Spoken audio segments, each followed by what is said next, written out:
So up for analysis, we have this track, Deeper, Getup, which is something that I released. And this is the complete Ableton project. You can see everything is color coded so that you can find your way around this. So we've got the vocals are in a group, the effects are in a group, the musical elements are in a group as well, and also the beats. So these are nice and easy to navigate. So, this structure here is a little bit different to, I would say, most conventional tracks in that it's got a kind of DJ style cut and paste kind of vibe. It was deliberately like that because I wanted to recreate the vibe of a DJ just getting on a crossfader and chopping elements in. So it's got this kind of rough and ready approach to it. It's quite a clumsy structure, but it was deliberately so. And when you're in a club, this kind of vibe can actually work really well at the right time in the night to drop something like this. It can cause a little bit of mayhem really because of the fact that it's got this stop-start kind of vibe and quite heavyweight as well. So this is far from a subtle tune. Okay, so I'll play it from the beginning. I'm going to just stop at certain points when I feel there's something I need to cover. Just going to drop in on the vocal here. You can see here some bounced vocals. So these are working together, the deeper vocal and then the get up. There's a break beat that comes in. This is an old school break. And I bounced this to audio, chopped it up a bit. You can hear that, I'll solo that.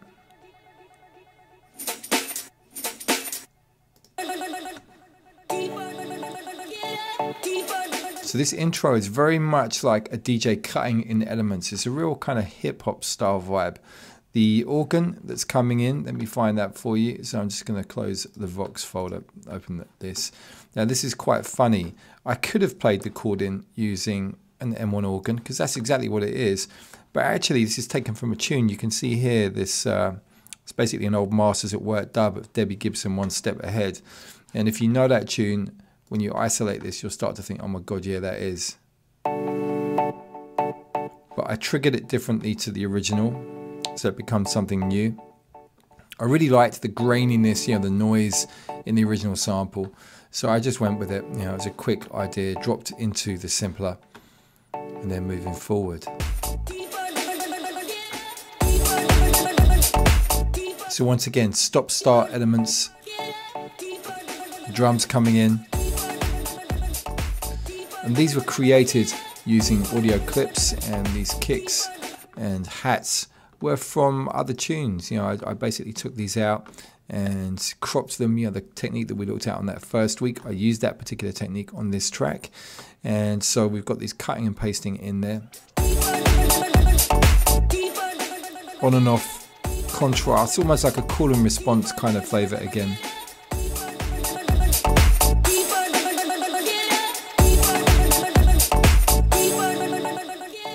Back to the organ again. Some effects to help the transitions. I made these actually. Let me show you. This was a preset inside the Korg M1 called Universe, and what I did was I ran my fingers down the keys, so from high to low to create that cascade, and I bounced it out because at the time I only had the LE version of the Korg M1 plugin, but then I bought it after that. So the LE version, you could only have one instance per live project, so that's why I bounced that.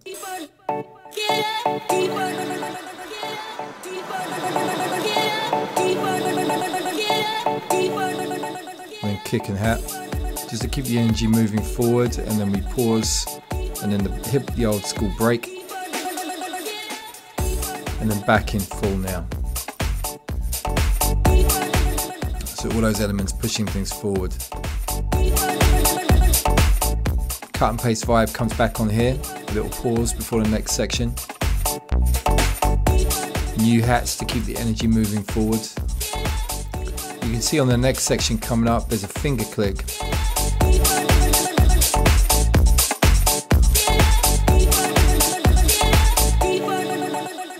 And now musically, the organ pattern changes, it goes up.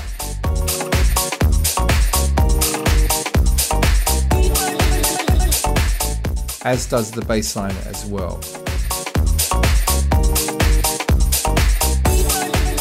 There you go. Whereas before it was the same thing repeating. So that's just to stop people getting bored, you know, give them something new. Once again, the cascade here. And now we have another new musical element, which is pad. This is the chains running with a chord device first, running through some effects, and then an auto filter which has been automated.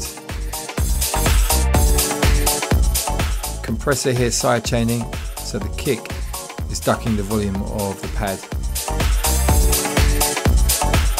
You can see another effect here. This was another preset called Law, and I did the same cascade technique using the keys on there to create that, and then bounced it out. So the vocal stutters are very much a hook on this.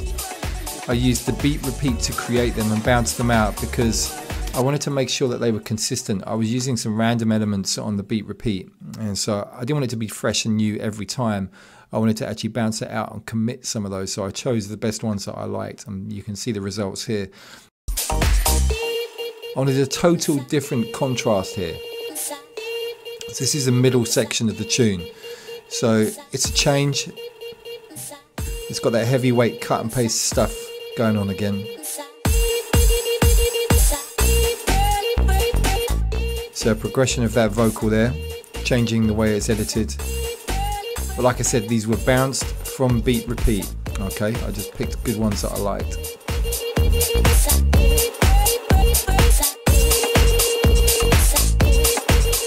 There's a little texture. You can hear it very quietly. This is from an old tune. It was a Beanie and Martini remix of Rescue Me from way back. So I use that as a little texture underpinning things.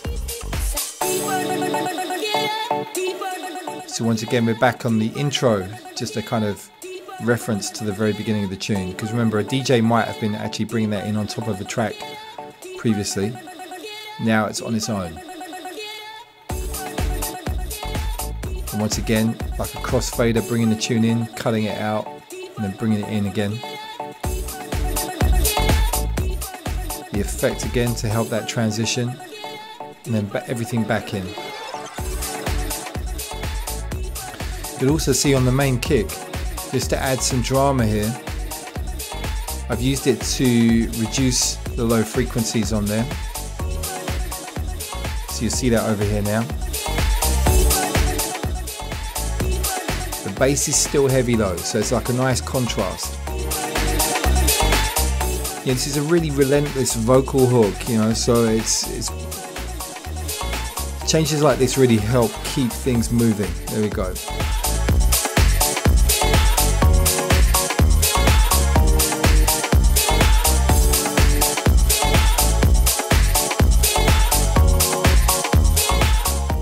Pad's gone.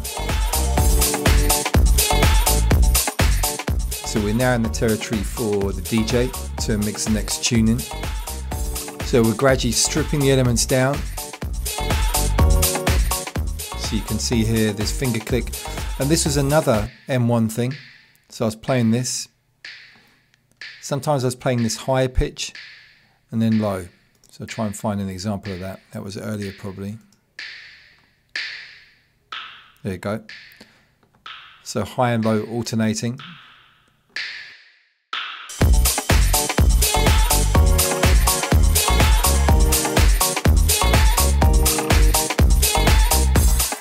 So the organ stops. You can see the effects is added there just to add a little bit of a spillover, you know, so it kind of carries on. It sounded a bit dry if I didn't have that, basically switching from that organ into the section without it. So there we go, bass line's going to go, they're going to have just beats to take us out, stripping certain elements down as you can see.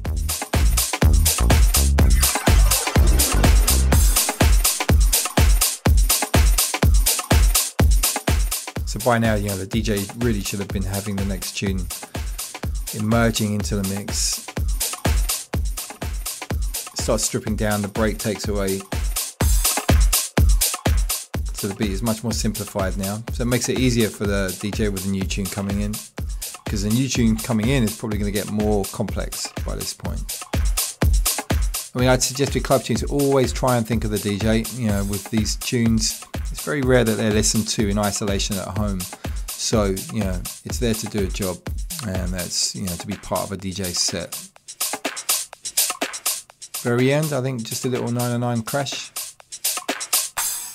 There we go. So that's it. These 909 crashes I bounced out. I can't remember the reason why I did, to be honest, because they would have been from the live drum rack. And you can see that these are provided at certain points to add a certain intensity. So, you know, you can see these have been triggered. And I would have performed those live over the whole track just so that it would be a more spontaneous kind of vibe. So it's not literally just a crash every 8 bars. You know, that's the kind of thing that I'd recommend. So you could play, you know, perform them in, and then choose the best of those, you know, that you actually record in. So it's going to give you a more organic vibe overall.